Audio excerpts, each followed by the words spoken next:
Hello ladies and gentlemen, in this video we're going to make a fully functional calculator app in React Native styled after the calculator on the iPhone, which looks something like this. So let's begin. To start with, I'm going to create a new project using the Expo XDE. In this case I'm just going to start with a blank project because this is a very simple app. So I'll click create and wait for everything to load. While that's loading, I'm going to open the project folder in Visual Studio Code, which is what I choose to use for editing my code.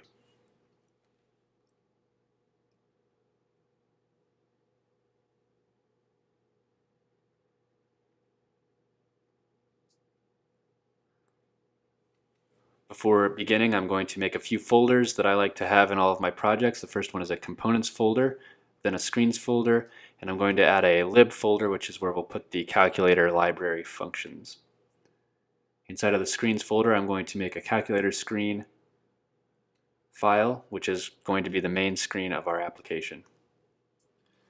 So right now I'm just importing a few commonly used components from the React Native library, and then export default class calculator screen, which extends a react.component.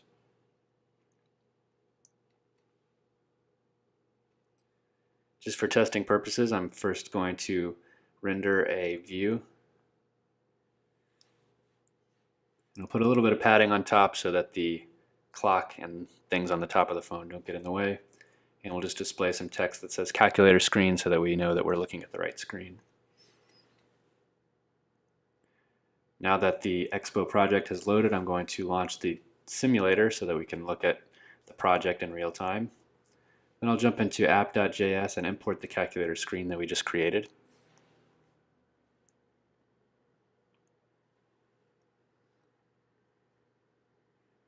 And instead of rendering the test view that they give you, we're just going to render the calculator screen. And these styles are no longer necessary, so we can delete those.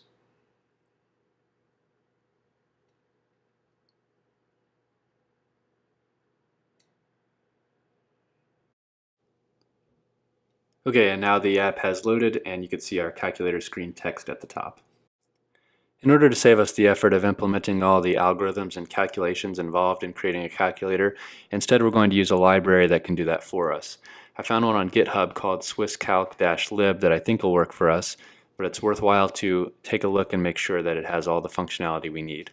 If we scroll down to the bottom, it gives us some information about how to use it. First it says to include these files here, and then to use the commands we first need to initialize a new calculator. And if we wanted to calculate, for example, 12 plus 45, we would call calculator.addDigit for 1, 2, and then we would add an addition operator, and then add 4, 5, and press equals. And this works perfectly for us because each time the user presses a button, we're going to want to do something like add a digit or add an operator depending on what they press. The library has this thing called the operator cache, and we can examine that by opening up this operatorcache.js file. And it looks like what this is a large dictionary of operators that we have available to us. It's got some basic ones like addition and subtraction, and it's got more complicated ones like a square root or even a cube root operator. It also looks like it's pretty extensible, so if we wanted to add our own operators, all we need to do is add them to this file and implement that functionality. The other good thing about this library is it implements the shunting yard algorithm. It's common when creating calculator apps for educational purposes to use reverse Polish notation, or RPN. The reason is because it's a little bit easier to program, but it's not quite as user-friendly. In RPN, to use 3 plus 4, you would actually type 3, then a 4, and then a plus, and then it would give you that computation. But we're used to calling 3 plus 4 when we use calculators, so that this library gives us that capability. The library also manages our display with this thing called calculator.getMainDisplay, and when we look through there, it has options for grouping digits with commas and setting the max length or the max number of digits that we want and all that sort of thing. The biggest disadvantage with this library is that it's meant for a website, not for a React Native app. So we'll probably have to make a few modifications to it in order to get it to work in our React Native application. So what I'm going to do now is clone the repository so I can grab the code, and then I'm going to pull it into our project.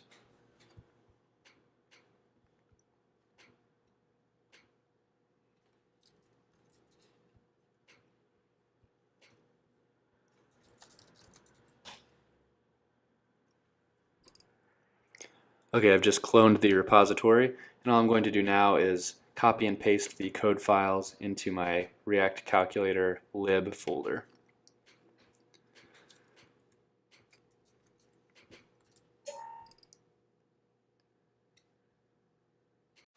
Now, like I said, the SwissCalc library will need a few modifications to make it usable within a React Native application. So what I'm going to do is open up all of these SwissCalc files, and basically what we'll have to do is change the SwissCalc global namespace and add it to the global property that's available in React Native.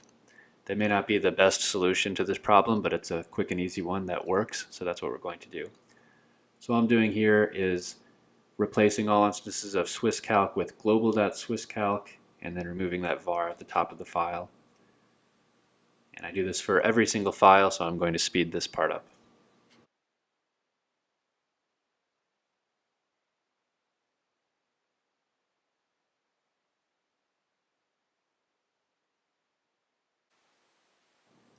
Okay, now that I've got the SwissCalc library formatted in a way that I need for the React Native app, I'm going to import it into my calculator screen and test it out.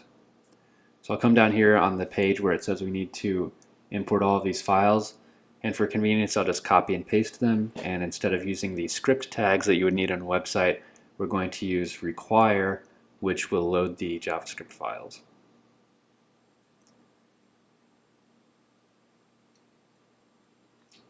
Since it's in the lib folder, we'll need to go up one level and into the lib folder, and then delete these ending script tags. One thing that I noticed while I was testing earlier is that we actually need to import the numeric display and the memory display as well. The reason is because the calculator.js uses those files, and if they're not loaded in using require, then we'll get a crash. So here I'm loading in display.numeric display and display.memory display.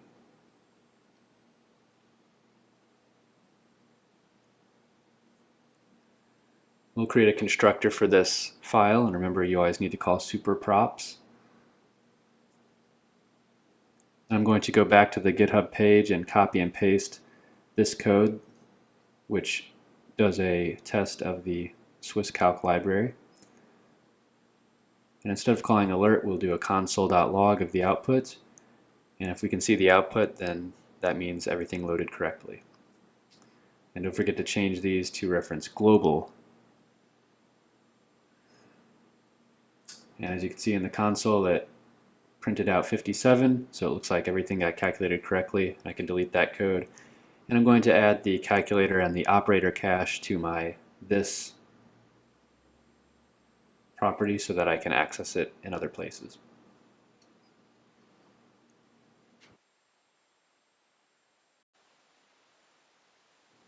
Now I want to create a couple of components that'll be useful for us while we're building the calculator screen. So in my components folder, I'm going to create a calc button component, which is just going to be a button on the calculator.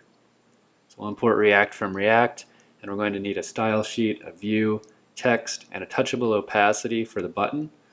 And we'll import those from React Native, and then export default class calc button, which extends a React.component. Remember, every component needs a render method. So to start off with, we'll just render the text calc button so we can test it out and make sure we see that. We'll also go ahead and initialize our style sheet by using stylesheet.create. And I usually create a container style which I apply to the outermost element. Now I'll create an index.js file in the components folder. This just makes importing anything out of the components easier, and we can do this export default as calc button from calc button. And then back in our calculator screen, first let's move these requires up to the top. And then we'll import the calc button from our components folder. And to test it out, we'll add a calc button in our calculator screen and reload, and now you can see we see the text calc button, meaning our component worked. We want our calc button to have a few properties passed in, and as a reminder to myself, I always create default props. This also helps in case you forget a prop. We want an onPress function, which will occur when the button is pressed. The title will hold the text of the button, and we want the user to be able to customize the text color and the background color, and we'll just default the text to white and the background to black.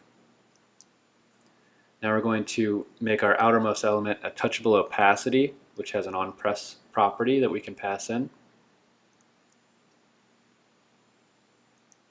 And inside of that we want to have a text element which will hold the text of our button.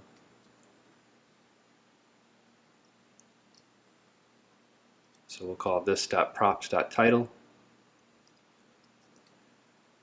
And we'll create another style element called text, which will apply to the text element.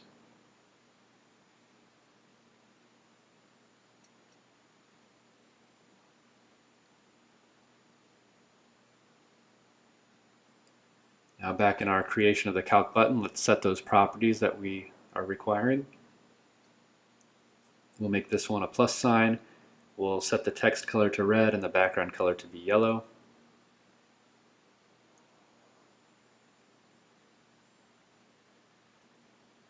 And here we'll add the styles to the outermost component. We'll first give it the container style.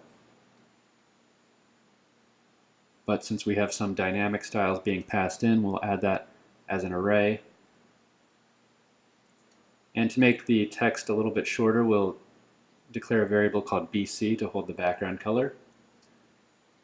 And we'll assign the touchable opacity's background color to the property that was passed in.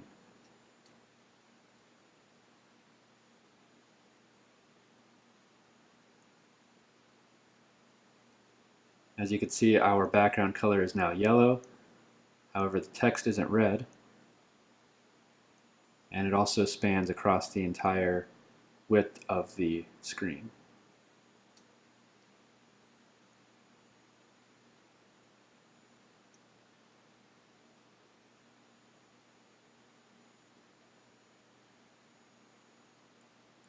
So let's start by making the text size a little bit larger.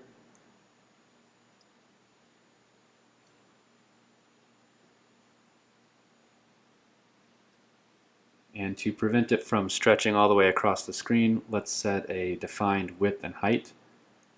And to make it look more like the iPhone calculator, we'll set a border radius of half the width so that it looks like a perfect circle.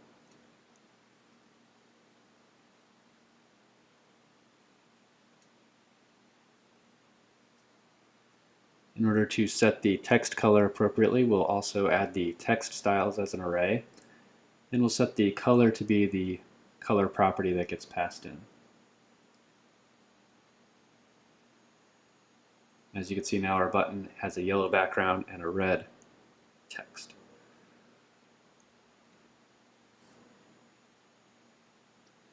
Now we'll create one more component called calc display, which will hold the display of the calculator. So we'll import React from React. And for the display, we're going to need a style sheet, a view, and a text, so we'll import those from React Native. Then export default class calc display, which extends a react.component. We'll initialize our style sheet by using stylesheet.create, and by default just create a container style.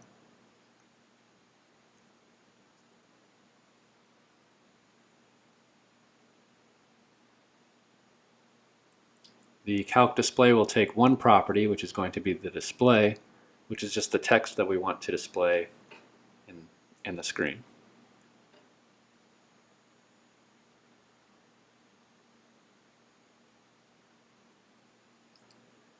And our display will consist of just a view and a text element.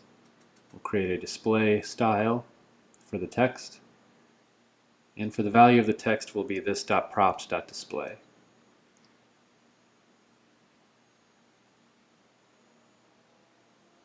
Now in our components index.js, we'll add the calc display component so that it's easier to import. And in our calculator screen, we will import the calc display component and then display it on top of the button.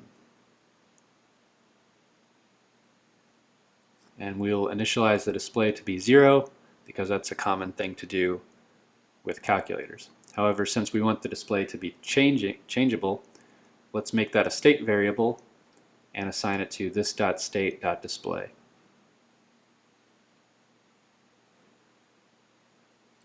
As you can see, we have our 0 at the top, just above our button.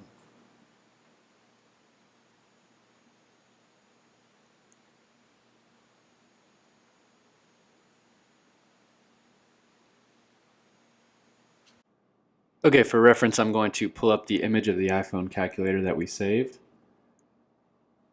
And I'm going to copy and paste the calc button a few times to make a row of buttons. So each row has 4 buttons, and let's go ahead and change the title of them to look like the one on the iPhone calculator. When we reload, as we see, the buttons are now stacked vertically, so let's put them in a view, and we'll need to adjust the properties of that view so that they stack horizontally. So let's first import style sheet from React Native so that we can create a style sheet. We'll initialize it into a variable called styles. Let's create a style called button row and assign that to the view that's holding the row of buttons. First thing we should do is give it a flex direction of row, which will put them horizontal. And we'll also want to space them out evenly, so we can do that using justify content space between. Now let's copy and paste that row 5 times because there are 5 rows in the calculator. And we'll change the text of each of these buttons to look like the text in the iPhone calculator.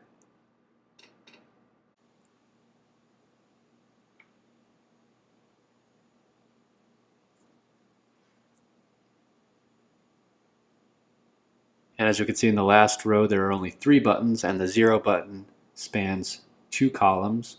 We'll take care of that in just a second.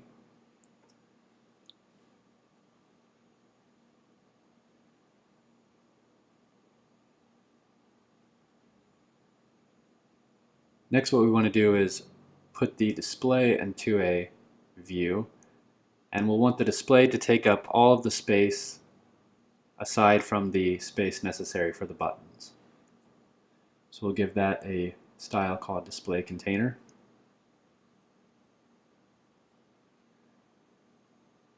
We'll set a flex of 1.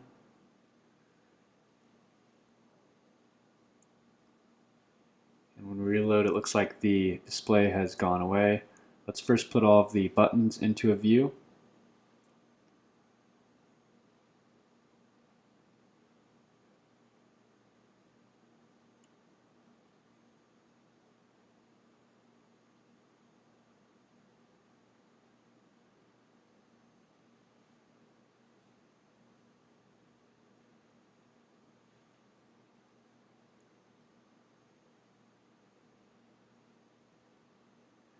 And I believe the problem is the container style needs to be adjusted slightly. So we'll add a style called container, and we'll set that to be flex 1.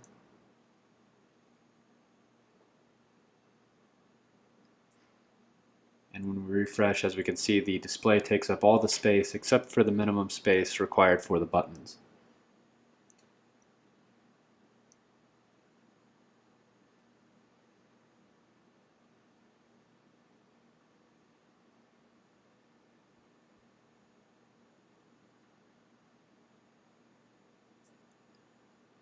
Now let's switch back to the calc button and adjust the styles of the buttons just a little bit. Let's first make them slightly larger, so we'll increase the width and height to 80 and the border radius to 40. I'm going to just add these to a new line to make them a little bit easier to read. And to give a little space in between the buttons, let's add a margin of 5. In our Calc display, we need to adjust some of the styles now. For the display, we'll make the font size a lot larger. Let's set it to 70. We'll say the color is white, and we want the text to be aligned on the right rather than the left. Now we can't see the display anymore because the text is white and the background is white. So let's update our container to have a background color of black.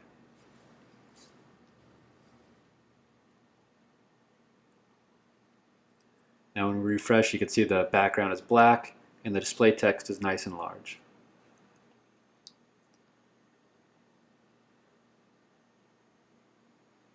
We'll add a little bit of padding to the display so that the text doesn't touch the edge of the phone. And you can see when we test the buttons out, when we click them, they fade out just a little bit, which is because of the touchable opacity. So in order to take care of the 0 button, taking up 2 columns, we need to allow users to pass in a custom style. So in our touchable opacity style, we'll add an additional one, which is this .props.style, and we'll add that to our default props.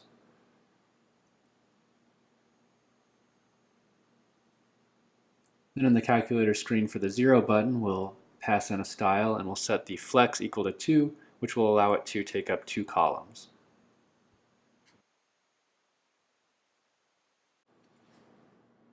Now let's try to find some good looking colors for our calculator. As you can see, the iPhone calculator has 3 colors. So I'm going to do a Google search for material colors. And a pretty good website to use is this materialcolors.co. So look around and try to find a color that I like. And I kind of like this blue color here, so when I click on it, I believe it copies it to the clipboard. Let's test that out. Yep, it copied the hex color to the clipboard. And I'm going to use this color for all of my numeric buttons.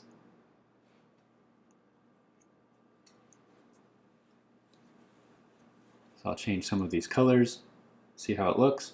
And I realize I accidentally changed the text color, so I'm going to undo all of that and change the background color, which is what I actually want to change. So we'll save and see how that looks. And it looks pretty good, but I think we'll change the text color to white. So we'll set the text color for all of these to be white. Refresh and see how that looks, and I think that looks a lot better. So now I'm going to copy that color to all of my numeric buttons.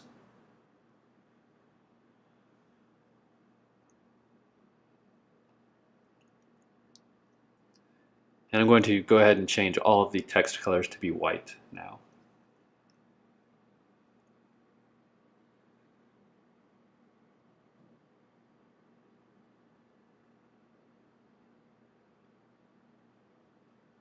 Now when I refresh, it looks pretty good, but we'll need to change those yellow buttons. So another good website for coming up with colors is a website called Peloton. And what you can do there is give it a base color and it will make suggestions of colors that look good with that color. So I copied my button color. I'm going to paste it into this little box right here. And they have an option called Triad, which gives us 3 colors. So I'm going to choose this pink color. So I'll copy the hex code there. And I think we'll use that for the operators. So I'm going to put that pink color as the background color for all of my operator buttons.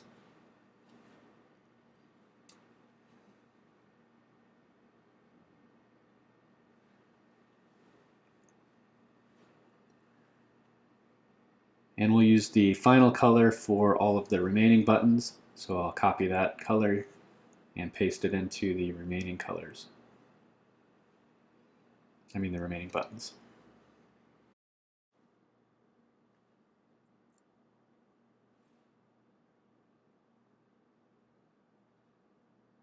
And I think one small adjustment I want to make is I don't want the buttons to be quite so close to the bottom. So I'm going to give the button container a style called button container. And in there we'll set a padding on the bottom of 20. So now the buttons won't be quite so close to the bottom of the screen.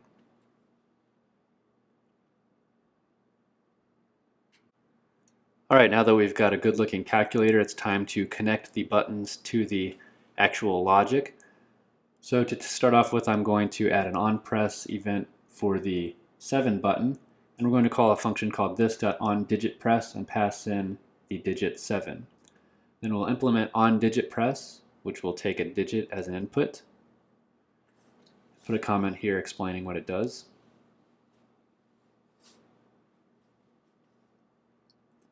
If we jump back to the SwissCalc documentation, you can see to add a digit we call calculator.addDigit. So we'll call this.calc.addDigit and give it the digit that we were given. Then we need to update the display, so we'll set the state of our display. And if we look back at the documentation, we can see to get the display we call calc.getMainDisplay. So we'll set our display to this.calc.getMainDisplay. Now if we reload, we should be able to press the 7, and you can see our display will be updated. So let's go ahead and copy that same thing to all of our numeric buttons.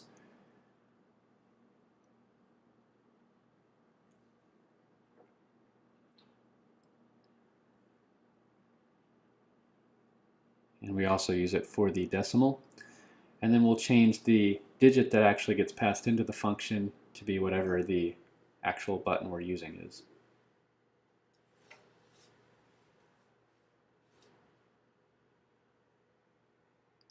Alright, when we refresh now you can see we can click all of these numeric buttons, and we have some problems with the display that we'll handle a little bit later, but it looks like it's updating the display appropriately. Now let's implement the clear button so that we can clear off our display. So we'll add an onPress event and we'll call this.onClearPress, which we'll implement here.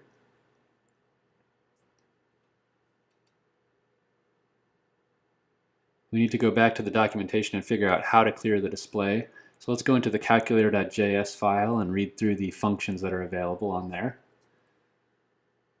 There's a backspace function which might be useful to us, and there's a clear function. So all we need to do is call this.calc.clear.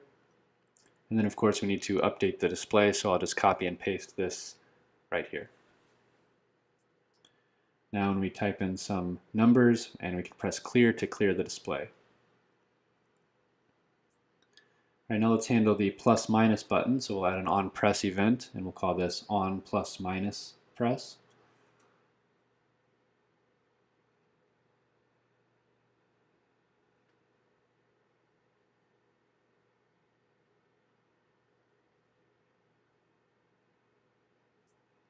And once again, we need to look through the documentation to figure out the correct function to call. There's an equals pressed function, and it looks like there's a negate function that we can use to negate the current number. Once again, we'll also need to update the display, so we'll copy and paste that call right there. Now you can see when we add a number and we press plus minus, it makes it positive or negative each time we press it. Now we want to handle the operators. This was actually in the example. All we need to do is call this.calc.add binary operator and supply whatever operator we're using. So we'll create a function called onBinaryOperatorPress, which will take an operator as an input.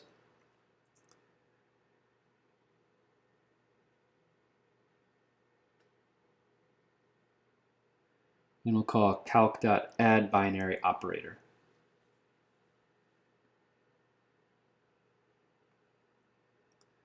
And of course we may need to update the display, so we'll copy and paste that code there.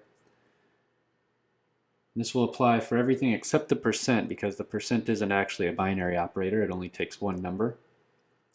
So for division we'll add an onPress, and the way we get our operators is from the operator cache, so we can say this.oc.divisionOperator. I figured that out by using the autocomplete, but we could also look into the code of the operator cache. Copy this to the multiplication operator. and this is probably the subtraction operator.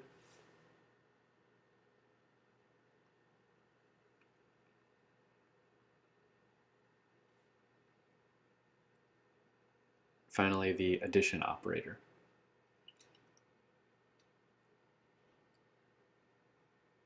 Now in order to test it, we need to implement equals. This is also on the example. We just call calc.equalsPressed.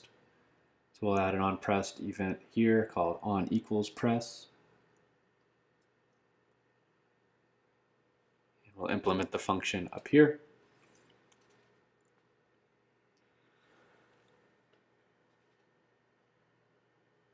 And all we need to do is call this.calc.equalsPressed. And of course, update our display. So we'll copy and paste the display update code. Now we can test it out. 3 plus 2 equals 5. We can also test out order of operations. So everything's looking good so far.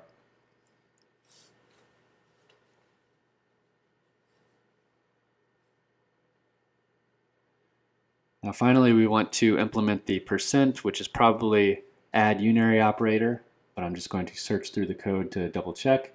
And there's a function called add unary operator. So right next to the on binary operator press, we'll add an on unary operator press function, which will take an operator, and we'll call this .calc.add unary operator, provide that operator, and then update our display.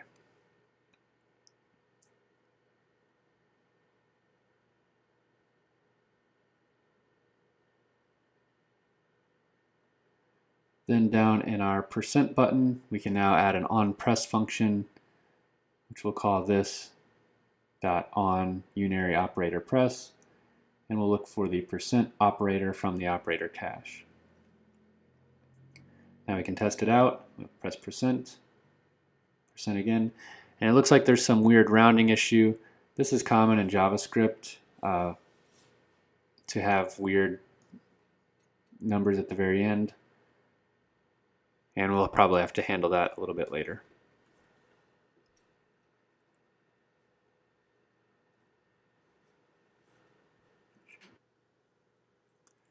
One issue that I noticed with the calculator is that we can continue to press numbers and it'll fill up the entire display screen. But I think we only want one line of text. So let's go into the numeric display object. And as you can see, the constructor of that takes two arguments. One is group digits, which allows us to add commas if we want. And the second argument is the max length, which is the most number of digits that we want to allow. So we'll jump into our calculator.js, and we'll just change the defaults there. We'll say true to enable grouping digits, and we'll only allow a maximum of 7 digits. So now if I click any more than 7 digits, it won't allow me to add any more. If we try out that bug, we're still getting that bug there, and that may be something we need to take care of. So I'm going to take a quick look around some of the SwissCalc code and see if there's an easy way to fix that issue. I'm going to go into the numeric display, which is where I think it would probably be. I'm just looking through the functions. Down here in the very bottom, there's a set display value, and there's actually a comment that says to do. We may need to do some formatting or rounding, which it looks like we actually need to do. I'm not going to change it right now, but it's something that we could consider fixing in the future. Okay, now we want to allow our calculator to be used in portrait or landscape mode. In order to do that for Expo, we need to go into the app.json file and remove the orientation constraint. And if you update your app.json file, you actually need to restart the project. So I'll restart it here. And while we're waiting for that to reload, I want to add another feature to the calculator that's a less known feature of the app on the iPhone. But if you swipe the display, you can actually delete or perform a backspace. So I'm going to look up on the React Native documentation the pan responder, which is how we can handle gestures like swiping. I'll go ahead and kick off the simulator here.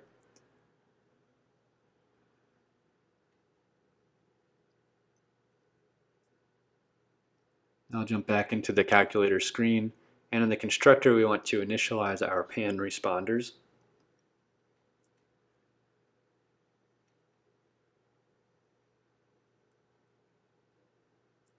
The way that you do that is we can create a variable called pan responder. But first we need to import the pan responder from React Native. And we'll say this .pan responder equals pan responder.create. And you are required to have these first four, I think, set to true. Otherwise you won't actually get any responses. And we might be interested in the move, but I think we're more interested in the onPanResponder release. So as soon as the gesture is released, we'll check maybe how far the swipe was, and if it's far enough to, then we'll just perform a backspace. So what we can do is use the gestureState.dx, which is the movement in the x direction, and we'll just say if it's greater than 50, then that qualifies as a backspace, and so we'll call this .onBackspacePress, which we haven't implemented yet. And we could say onBackspacePress, and I remember seeing that the SwissCalc library had a backspace function when we were looking through the code.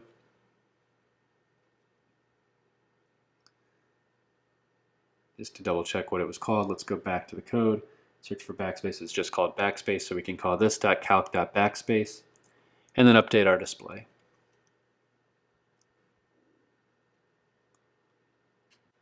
Now we need to actually add that pan responder to an element. So if we go back to the example, we can see all we need to do is call this .panResponder.panhandlers on whatever element we want that to apply to. So we'll scroll down and we'll add that to the display container. So now the display container will be holding those pan actions. Okay, now the simulator has reloaded the app, and as we can see, if we add some numbers and then swipe left or right, we will perform a backspace. Alright, the last thing I want to do, or at least get started but not finish, is allow the calculator to be used in landscape mode. So we're going to import dimensions from React Native, and we'll add a variable to our state called orientation, which will keep track of our current orientation. And we'll need to render a different screen based on that orientation. So we're going to create a function called renderPortrait, and we'll just copy and paste all of our current views into that function because we are currently set up for portrait mode.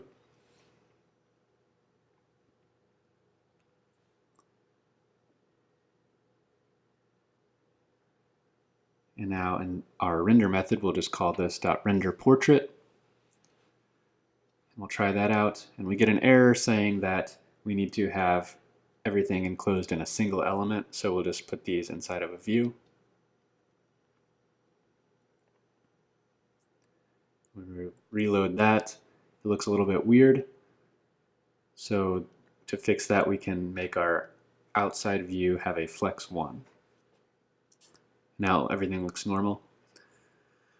We'll add another function called renderLandscape, which is what we'll call if we happen to be in landscape mode. And for now, we're just going to output the text landscape. But if you're implementing this for yourself, you would probably make a new set of buttons, and you'd have a lot more room to add more buttons in landscape mode. Now in our render mode, our render function, we're going to add a switch on the orientation. So if we're in portrait mode, we're going to set this view variable to the result of render portrait. Otherwise, we're going to set it to render landscape. And then instead of calling render portrait there, we'll just add the view. Now we need to somehow detect if the user has switched from portrait to landscape mode. So up in our constructor, we'll add a little block of code that listens to orientation changes. So we can call dimensions.addEventListener and listen for the change event. And whenever that is fired, we'll grab the width and height of the window by using dimensions.getWindow. And to figure out if we're in landscape or portrait mode, we'll just do a calculation. If the width is greater than the height, we'll assume it's in landscape mode. Otherwise, we'll assume we're in portrait mode. and then we'll set our orientation state variable accordingly. Now we can try it out by rotating the screen. And it's a little bit hard to tell what's going on because the whole screen is black since we set our background to be black. So down in Render Landscape, let's change the text color to be white. And now when you switch, you can see it's in landscape mode, and we can switch back and enter portrait mode. So that's where I'll stop the video and leave the rest up to you. You can implement the landscape mode if you want with whatever kind of buttons you'd like. And if you are really interested, you can try fixing that bug with the display when we clicked on the % button. Thanks for watching the video.